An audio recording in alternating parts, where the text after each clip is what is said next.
The only thing that really went wrong for Trey Lance yesterday here in Frisco, a session that marks the quarterback's public debut workout. Public debut. First time we've gotten to see him really do anything because, of course, of the timing of the trade last year. The wind in Frisco was so fierce right before the rain that came, and then even a little pebbly pea-sized hail in Frisco. Coach Mike McCarthy interrupted the session midway through from the backyard and moved us all inside the Ford Center. That was it. That was the flaw. He can play. Now, again, clarity. He's not pushing for the starting job. What Dak is saying is his performance. Dak's going, whoa, and then Dak goes and makes sure he performs well. That's all. But it's good. It's not competition for the number one job, but it's still competition. Cowboys acquired Lance via trade start of last season. That left him very little time to work. And I remember talking to him when he first got here and asking him, so what do you do as it relates to Dak and Cooper Rush and the coaches? He says, yeah, these first couple of days, I'm gonna try to get my learning in and my work in, and I'm gonna be in their ear, and then after that, because we got a game next week, I'm gonna try to do my best to help them. I need 2 days of trying to be a sponge. Then after that, and then of course after that, how much did he really get to do? Because even the scout team is often run by the number 2 quarterback, so he can get his work. That's Cooper Rush, and Trey Lance is number 3. But on this day, prime media eyes got to watch.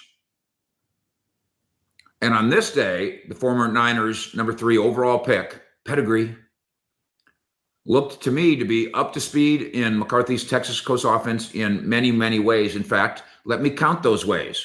Item.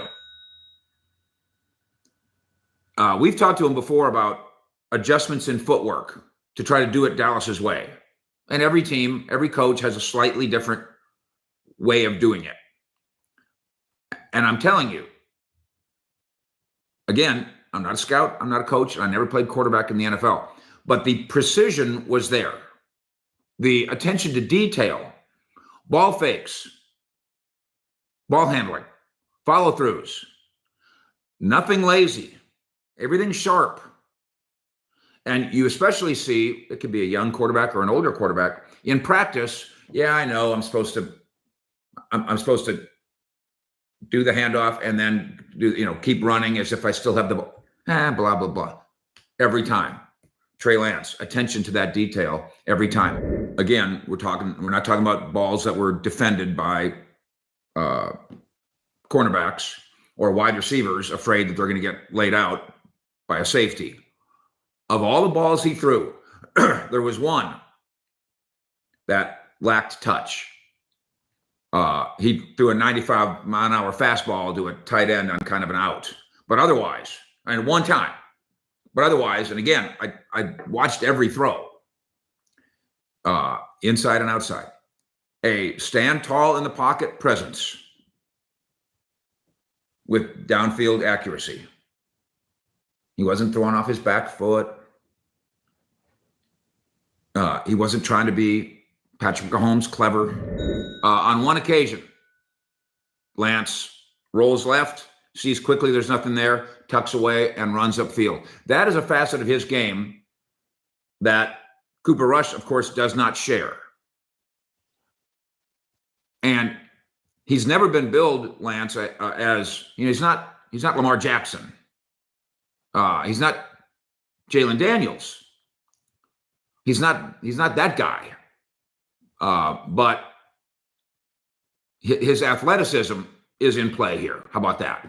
As a practical matter, Dak feels pushed by him because he's doing so well. And Cooper Rush should feel pushed by him because there's going to be a competition there.